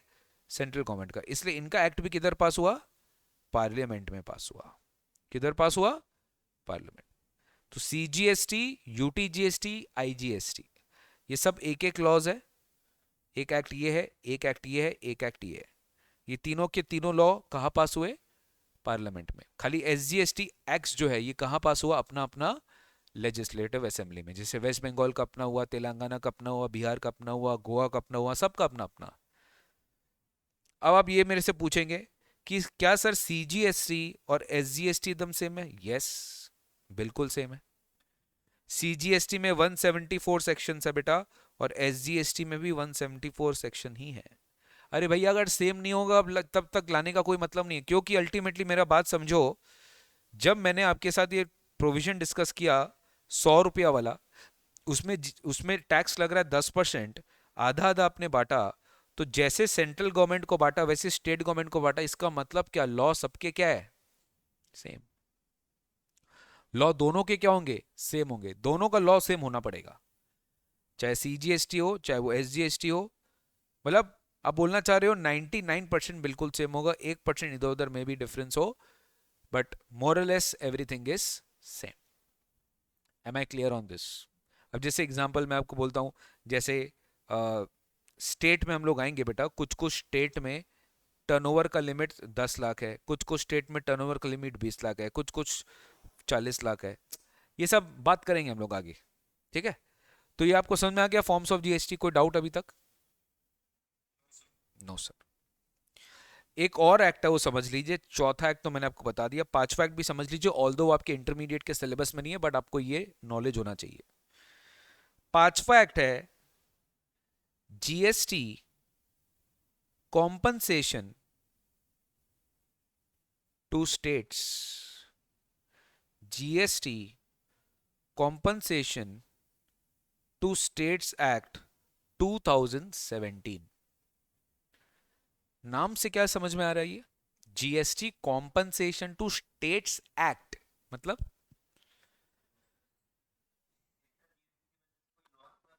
करेक्ट। GST आया इंडिया में कब से?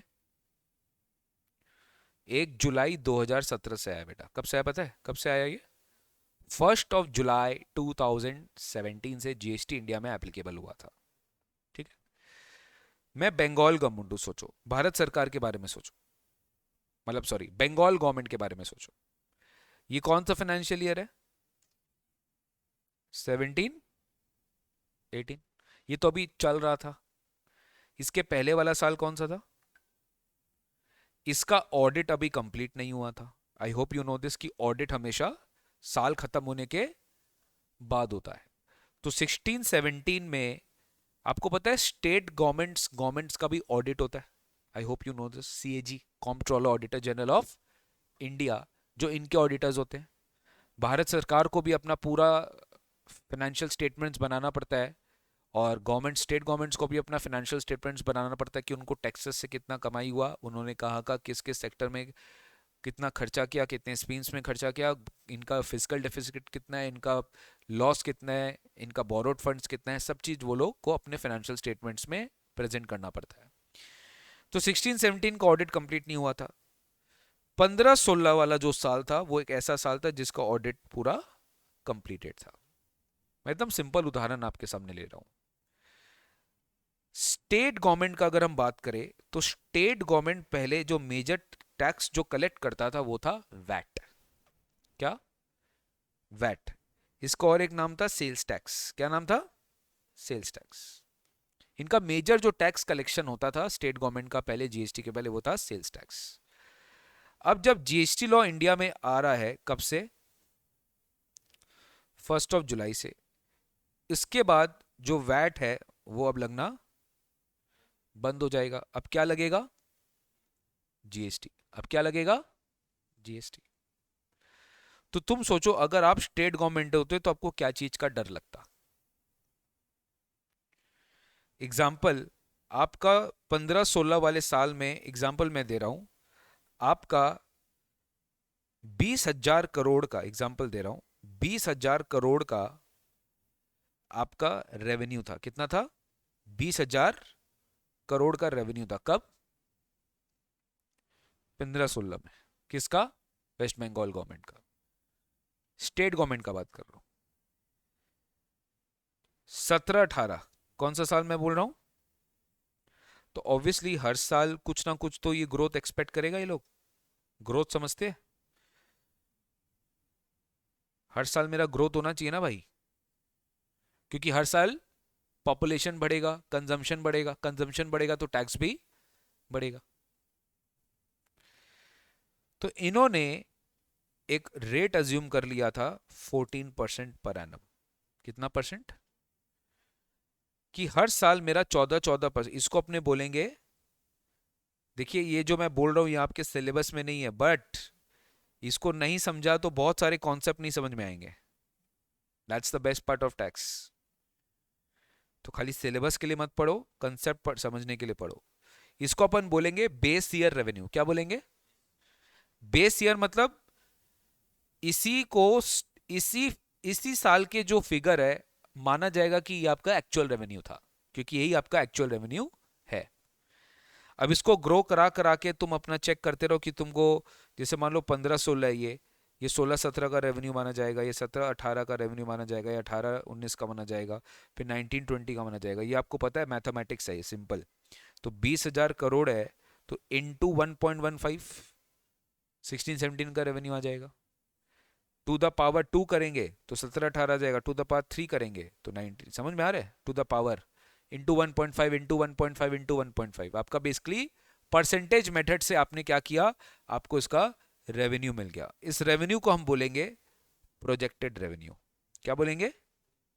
प्रोजेक्टेड। समझ में आया? प्रोजेक्टेड मतलब कि इतना तुम्हारा उम्मीद है कि अगर तुम इतना का रेवेन्यू 15-16 में कर लिए तो 14% का ग्रोथ रेट से तुम हर साल 14% से बढ़ाओगे तो तुम्हारा 19-20 तक मान लो एक्स नंबर ऑफ रेवेन्यू आ जाएगा। अब उस साल तुम्हारा जीएसटी से कम उतना कमाई होना चाहिए।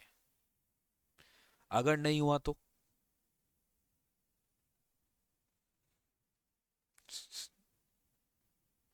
हुआ तो स्टेट को ये प्रॉब्लम था। तो सेंट्रल ने बोला अब तक टेंशन मत लीजिए, अगर नहीं हुआ तो हम आपको इसका कॉम्पनसेशन देंगे। तो स्टेट ने बोला वादा करो मेरे से। तो सेंट्रल ने बोला चलो जाओ, एक्ट बना दिया। एक्ट से बड़ा तो कोई वादा नहीं है, कानून बना दिया कि हम तुम्हें इसका कॉम्पनसेशन देंगे, जो भी डिफरेंस हो आपका प्रोजेक्टेड रेवेन्यू में से और उस साल की एक्चुअल कलेक्शन ऑफ जीएसटी में, जो भी अगर आपका डिफरेंस हो। यानी स्टेट के दिमाग में क्लियर कट था कि भाई अगर जीएसटी नहीं भी अगर जीएसटी आता भी नहीं तब भी हम इतना कमाते, वो मेरा रेवेन्यू हर्ट नहीं हुआ है। Am I clear on this? ये आपके सिलेबस में नहीं है, बट आप समझो इसके इस एक्ट के पीछे रैशनल क्या था। अब इसमें पॉइंट आ रहा है कि भारत सरकार के पास इतना पैसा कैसे आएगा, बोलो कहां से इसका फंडिंग करेगा? स्टेट का लॉस भी उन्हीं को भुगतना पड़ेगा। भारत सरकार ने बोला कि देखो भाई, इतना पैसा तो हमारे पास भी नहीं है, बट हमारे भारत के कुछ कुछ लोग ऐसे हैं जो भयंकर अमीर है, और समुद्र से एक लोटा निकालने बराबर है, उनको कोई फर्क नहीं पड़ेगा। बट हमारा कॉम्पनसेशन सेस जो है, कॉम्पनसेशन सेस, इसको हम लोग क्या बोले? कॉम्पनसेशन, क्या बोले? Compensation cess. सिंपल है बेटा, जैसे सीजीएसटी एक टैक्स है, एसजीएसटी एक टैक्स है, वैसे एक जीएसटी सेस को भी एक टैक्स का फॉर्म दिया गया, जीएसटी सेस का भी एक फॉर्म दिया गया। एग्जांपल मैं दे रहा हूं, जैसे गाड़ी, कोई अगर गाड़ी खरीदता है ना, गाड़ी गाड़ी मोटर कार, तो लग्जरी कार सेगमेंट का गाड़ी अगर आप खरीद रहे हैं तो 14% एस जी एस टी, यानी टोटल जीएसटी कितना लगा आपके ऊपर? 28%। उसके अलावा आपको सेस भी देना पड़ता है, ठीक है? उसके अलावा आपके ऊपर सेस भी जाता है। अब ये जो सेस है, ये सेस क्यों लिया गया?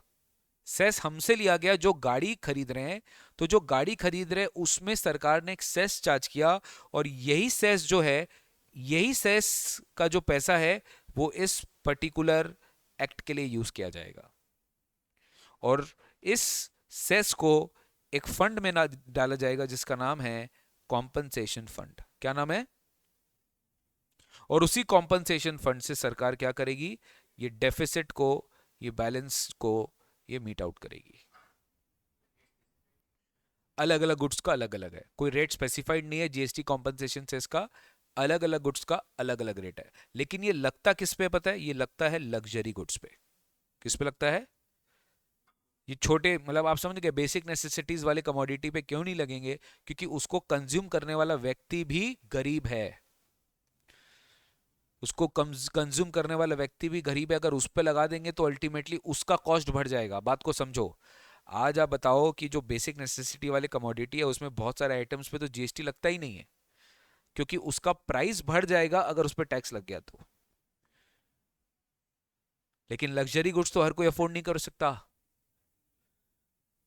नहीं, फोन्स पे कॉम्पनसेशन सेस नहीं लगता। लग्जरी गुड्स पे, जैसे सिन गुड्स पे लगता है, पान मसाला पे लगता है, पान मसाला, गुटखा, टोबैको, क्योंकि ये लोग नशेड़ी करने वाले नशेड़ी छोड़ेंगे नहीं, ये लोग नशेड़ी करेंगे। और द प्रॉब्लम इज, ये लोग जो करेंगे, गवर्नमेंट इनके गुड्स पे प्राइस भी देखो इतना हाई कर पाता है। उसके क्यों? क्योंकि एक सोशल वेलफेयर का भी सरकार का एक रिस्पॉन्सिबिलिटी है कि आप किसी चीज का, कोई अगर डीमेरिट गुड्स है या जिसको कंज्यूम करने से हेल्थ का प्रॉब्लम हो रहा है, क्योंकि मुझे एक बात बताओ, आज उस स्टेट में हॉस्पिटल्स का ज़्यादा दरकार पड़ेगा जिसमें बीमारियां ज़्यादा होता है, तो पान मसाला, गुटखा, टोबैको करके बीमारी पैदा करेगा वो, और स्टेट में टैक्स देगा, स्टेट को टैक्स देगा। कैसे? पान मसाला, गुटखा, टोबैको खा के स्टेट को तो टैक्स दे रहा है, और उस टैक्सेस से स्टेट क्या करेगा? हॉस्पिटल बनाएगा और हॉस्पिटल, अल्टीमेटली तुम हॉस्पिटल में जाके एडमिट हो जाएगा। आज बात समझ रहे हो कि नहीं समझ रहे हो? कनेक्शन समझ में आ रहा है? स्टेट को अल्टीमेटली क्या चाहिए? टैक्सेस चाहिए। तो भैया सिन गुड्स से टैक्सेस ले लिया। क्या ले लिया? अच्छा, ये जो जीएसटी कॉम्पनसेशन से कौन चार्ज करेगा? ऑब्वियसली भारत सरकार। तो ये क्या करेगी? Central government compensation cess charge करके जो है कॉम्पनसेशन फंड में डालेगी, और कॉम्पनसेशन फंड से ये करेगा। अच्छा, इसका ये मैं बता देता हूँ ना, ये 5 साल के लिए आया था खाली। कितना साल के लिए आया था? आजीवन तो नहीं कर सकता ना सेंट्रल गवर्नमेंट की, हाँ हमेशा के लिए हम तुम्हारे साथ है, नहीं, 5 साल के लिए आया था। हुआ क्या, बीच में कोविड हो गया 2020 में, तो 2017 2018 इसका लास्ट डेट हिसाब से था 31 मार्च 22। बात सुनो, कितना, कब था? 22 इसका लास्ट डेट। अब बीच में 2 साल कोविड हो गया, 20 21 और 21 22 वाला जो ईयर था वो थोड़ा डाउनफॉल हो गया, इसके कारण इनका कलेक्शन और कम हुआ। तो कलेक्शन कम होने की वजह से गवर्नमेंट ने डिसाइड किया कि इसको अब वो 30 जून 2024 तक जो है उसको एक्सटेंड कर देगी। तो 30 जून 24 तक ये एक्सटेंडेड था। क्लियर है ना? इसके बाद हो सकता है फिर से एक्सटेंड कर दे, क्या पता। अभी के लिए बस इतना ही समझो। यह हमारे सिलेबस में नहीं है, फाइनल के सिलेबस में, GST compensation to states. Am I clear? अरे बोलो भाई, पक्की बात? सर हमारे को सिलेबस में कौन से एक्ट पढ़ने हैं? सर आपको सीजीएसटी पढ़ना है और आईजीएसटी पढ़ना है, ये दो एक्ट आपके सिलेबस में है। सीजीएसटी एक्ट पढ़ना है और आईजीएसटी। एसजीएसटी क्यों नहीं पढ़ना पता है? क्योंकि एसजीएसटी तो सीजीएसटी जैसा ही है ना बाबा, और यूटी जीएसटी अपने सिलेबस में नहीं है, और जीएसटी कॉम्पनसेशन भी अपने सिलेबस में नहीं है। सीजीएसटी और आईजीएसटी अपने सिलेबस में, वही अपन पढ़ के चलेंगे। That's it. बात क्लियर हुआ? प्लीज बोलो। नेक्स्ट अपन टॉपिक डिस्कस कर रहे हैं चार्ज ऑफ जीएसटी। सुन लो मेरा बात ध्यान से। सर आज आप खाली कॉन्सेप्ट पढ़ाएंगे? हाँ, फिर राइटिंग क्लास अलग होगा कि जहां पे मैं आपको पूरा लिखाऊंगा। चार्ज ऑफ जीएसटी कंसेप्ट समझो। सिमर समझ में आ रहा है आपको? राना, लीना, साक्षी, चार्ज ऑफ जीएसटी। बेटा दो तरह का चार्ज होता है जीएसटी में, एक होता है फॉरवर्ड और एक होता है रिवर्स। फॉरवर्ड और रिवर्स।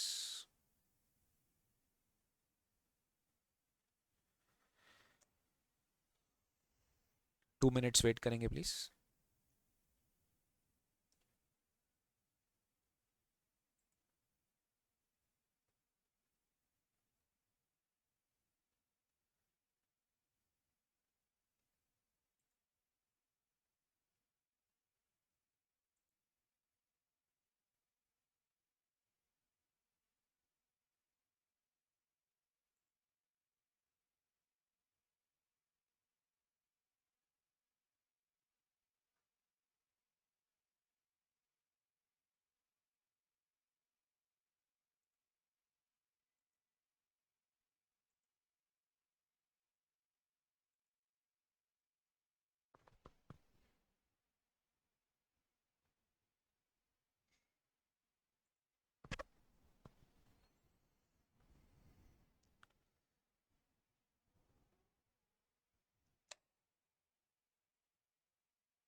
देखिए,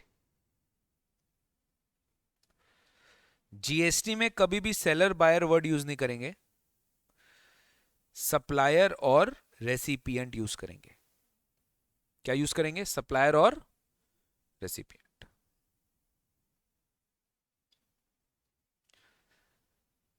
सप्लायर सप्लाई करता है रेसिपिएंट को जिसकी वैल्यू है 10,000। वैल्यू क्या है? तो उस वर्ड को हम बोलेंगे वैल्यू ऑफ सप्लाई। क्या बोलेंगे? और इस पे जीएसटी मान लो चार्ज करता है 18%। कितना परसेंट?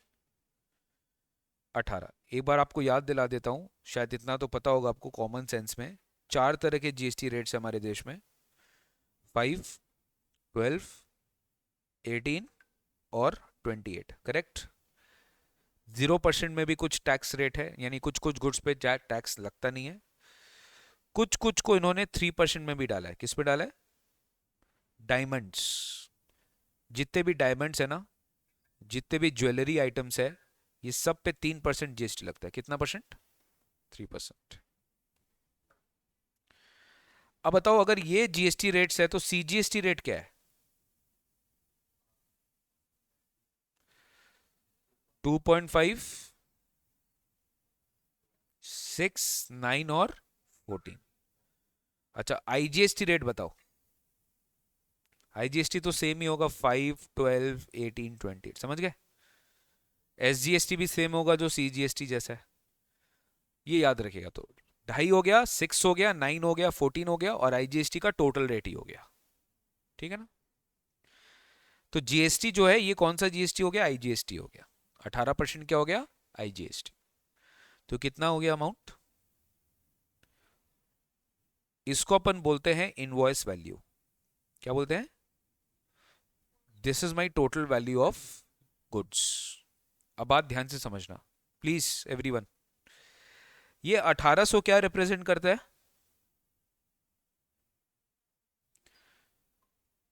ये 1800 बेटा, इसको अपन बोलते हैं आउटपुट टैक्स। क्या बोलते हैं? आउटपुट टैक्स मतलब टैक्स चार्ज्ड बाय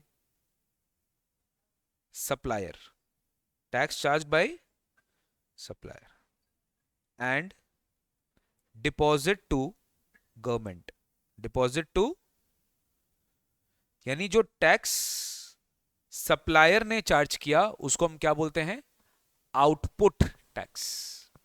क्या बोलते हैं? Output tax. इस 1800 को और एक चीज बोलते हैं इनपुट टैक्स। क्या बोलते हैं? इसको बोलते हैं tax charged to recipient. Tax charge to recipient. Recipient पे टैक्स कितना चार्ज हुआ, तो इसको अपने क्या बोलते हैं? इनपुट। इनपुट मतलब आना और आउटपुट मतलब जाना। तो सप्लायर तो सेल कर रहा है तो आउटपुट टैक्स आ रहा है, और रेसिपिएंट पे टैक्स चार्ज हो रहा है तो वो जो टैक्स चार्ज हो रहा है उसको अपन बोल रहे हैं इनपुट टैक्स। क्या बोल रहे हैं? Input tax. इसको अपने बोलते हैं टैक्स चार्ज टू रेसिपिएंट, इसको अपने बोलते हैं इनपुट टैक्स। आपको मैं आगे पढ़ाऊंगा। इस इनपुट टैक्स का रेसिपिएंट क्या करता है? क्रेडिट ले लेता है। क्या ले लेता है? क्या ले लेता है? क्रेडिट। तो इसे हम कहते हैं इनपुट टैक्स क्रेडिट। क्या कहते हैं? Input tax credit. ये वो डिपेंड करता है कि कितना टैक्सेस मेरे सप्लाई पर चार्ज हुआ। मेरे सप्लाई मतलब क्या?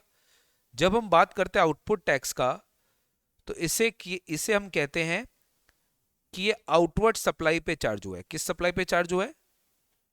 किस सप्लाई पे चार्ज हुआ है?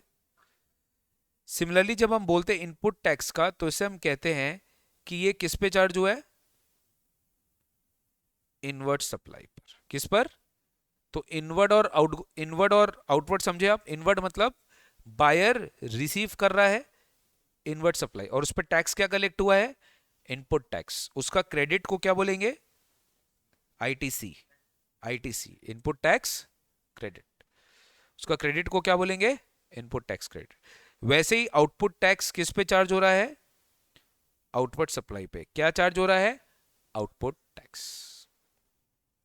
तो अल्टीमेटली ये गवर्नमेंट को किसको पे, गवर्नमेंट को अपने को क्या पे करना होता है? Output tax. अल्टीमेटली आप गवर्नमेंट को क्या पे कर रहे हो? Output tax. कितना? 1800। गवर्नमेंट को आपका आउटपुट टैक्स पे करना है कितना? 1800।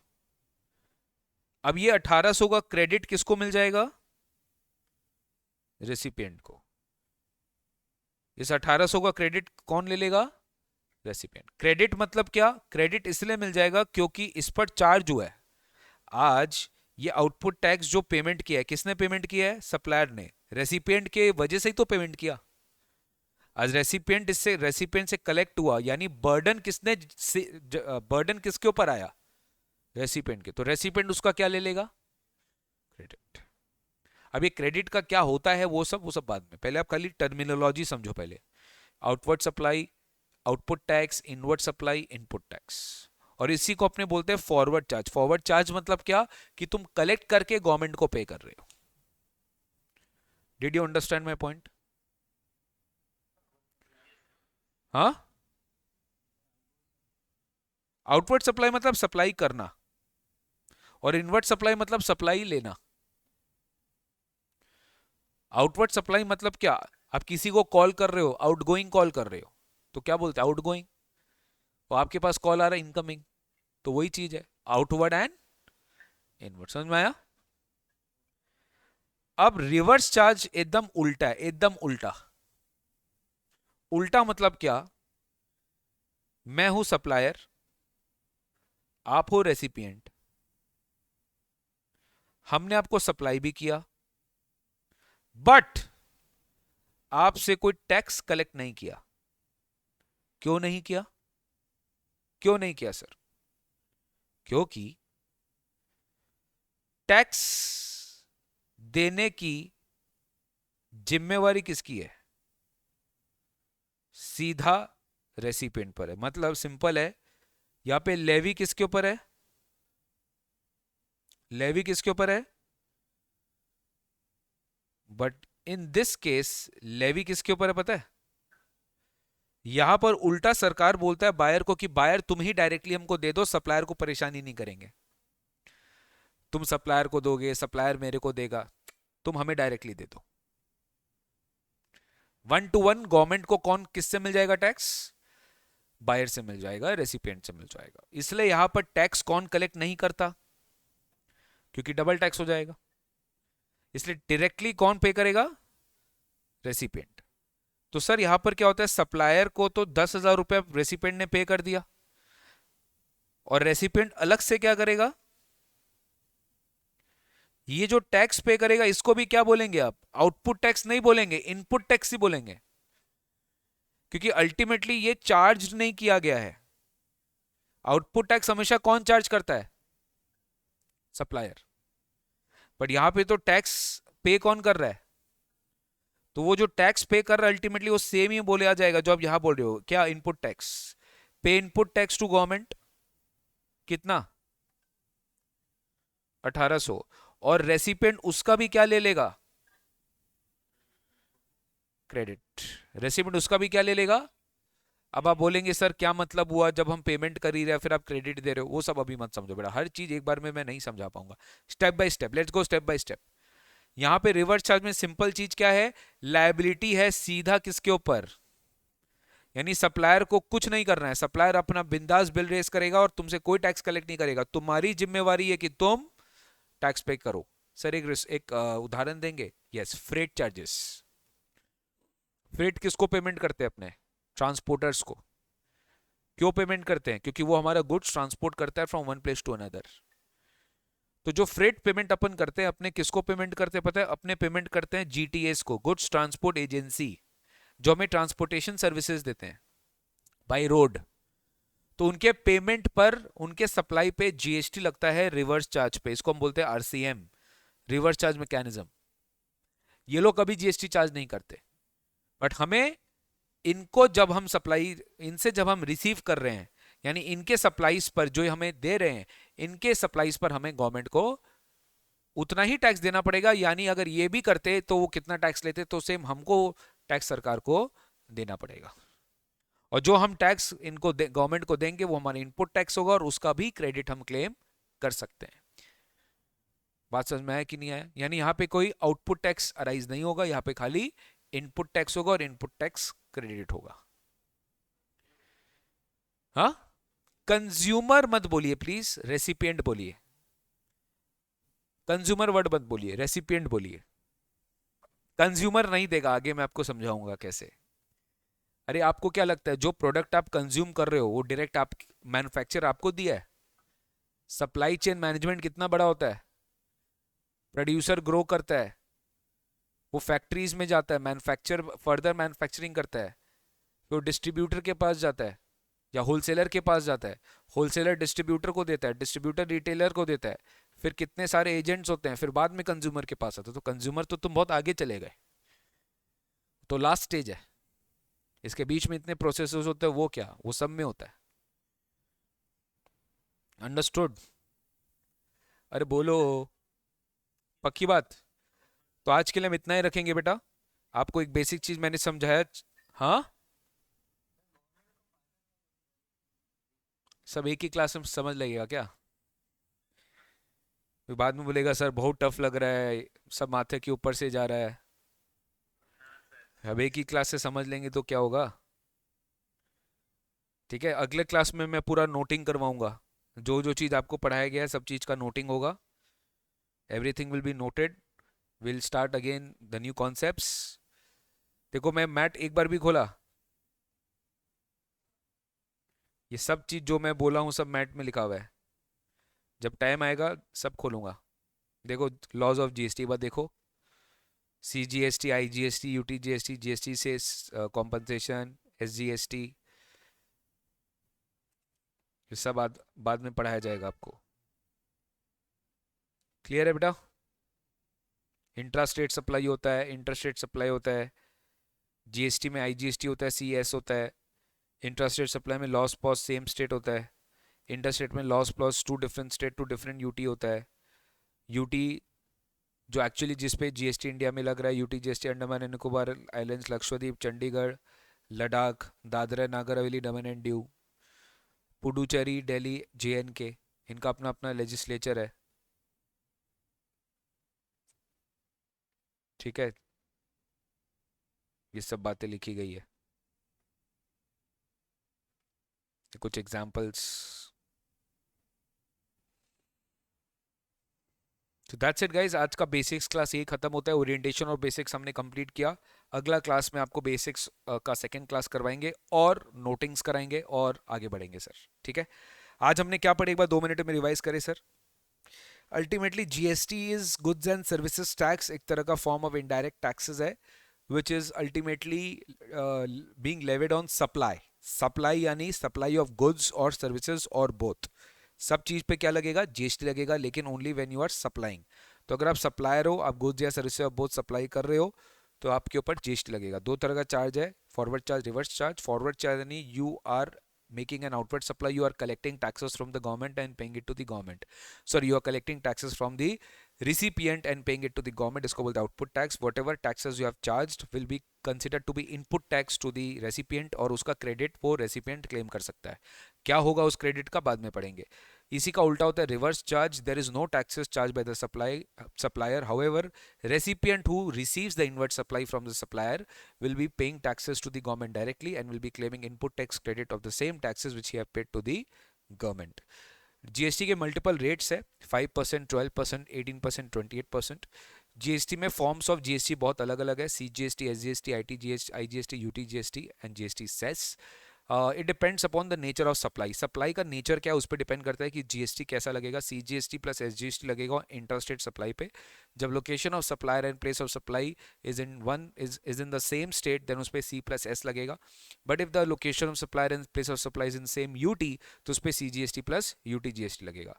सिमिलरली जब आप लोकेशन ऑफ सप्लायर और प्लेस ऑफ सप्लाई दो अलग अलग स्टेट में देखते हैं, या one state and one UT में देखते हैं, या दो अलग अलग यूटी में देखते हैं, तो उसमें लग जाएगा IGST, integrated goods and service tax. ठीक है, जब भी CGST, SGST, CGST, UTGST divide करेंगे, हाफ हाफ डिवाइड करेंगे, और आईजीएसटी में कोई डिवीजन नहीं होगा। ठीक है, ये हमने पढ़ा सर। ठीक है, इट्स अ सिंगल टैक्स है, ये एक ही तरह का टैक्स है जीएसटी, बट इसके फॉर्म्स अलग है। ये इंडिया भर में एप्लीकेबल है, इंक्लूडिंग जेएनके। 1 जुलाई 2017 से जीएसटी इंडिया में एप्लीकेबल हुआ था।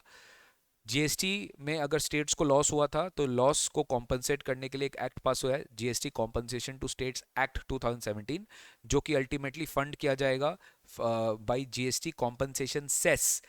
गवर्नमेंट क्या करेगी? Central government GST compensation cess levy करेगी on luxury goods, sin goods and demerit goods like tobacco, paan masala, gutkha products and high valued goods like luxury cars and all. तो इस पे government GST compensation cess, coal, ये सब कुछ कुछ natural resources के consumption पे भी आपका ये कॉम्पनसेशन सेस यूज़ किया जाएगा। और कॉम्पनसेशन सेस जो है वो फंड किया जाएगा गवर्नमेंट के लिए, to create a compensation fund, और इससे गवर्नमेंट स्टेट्स को जो लॉसेज हो रहा है फॉर इम्प्लीमेंटेशन ऑफ जीएसटी उसको फंडिंग करेगी। ठीक है, तो ये था अपना overall features basics of GST में। और बस इसी तरह से हम लोग गाइस नेक्स्ट क्लास के टुवर्ड्स आगे बढ़ेंगे। आज का क्लास मैंने बहुत एलिमेंट्री रखा और टू दी पॉइंट आप लोग के लिए रखा, सो दैट आपको इसमें इंटरेस्ट आए। ठीक है, अब जैसे मान लो आपने यहाँ पे एडमिशन लिया, तो यहाँ पे भी आपने जीएसटी पे किया है, कुछ कंपोनेंट फीस रेवेन्यू था और कुछ कंपोनेंट फीस जीएसटी था। तो जो जीएसटी हम लोग ने आपसे चार्ज किया वो हमने आपके बिहाफ में गवर्नमेंट को दे दिया। बट आप बोलेंगे सर क्या ये भी आपके लिए इनपुट टैक्स है क्या? आप लोग के लिए इनपुट टैक्स क्यों नहीं है? क्योंकि आप कंज्यूमर हो। कंज्यूमर को कभी कोई क्रेडिट नहीं मिलता। कभी ना कभी किसी ना किसी को तो टैक्स का लोड लेना पड़ेगा ना। अगर सबको सरकार क्रेडिट ही देते रहेगी तो अल्टीमेटली टैक्स किसके जेब से जाएगा? ये मैं आपको नेक्स्ट क्लास समझाऊंगा। एक मस्त एग्जांपल लेके नेक्स्ट क्लास समझाऊंगा कि देखो, 100 रुपया का चीज से लेके जब वो फाइनली कंज्यूमर को 1000 रुपये में बिकता है। एग्जाम्पल दे रहा हूँ, 100 रुपये में आज कभी आप देखो कि अगर आप डीलर से डायरेक्टली खरीदते हो, मैन्युफैक्चरर से डायरेक्टली खरीदते हो, तो आपको कम दाम में मिल जाता है, क्योंकि आप बीच में काफी सारे मिडिल मैन का प्रॉफिट्स को तोड़ दिए।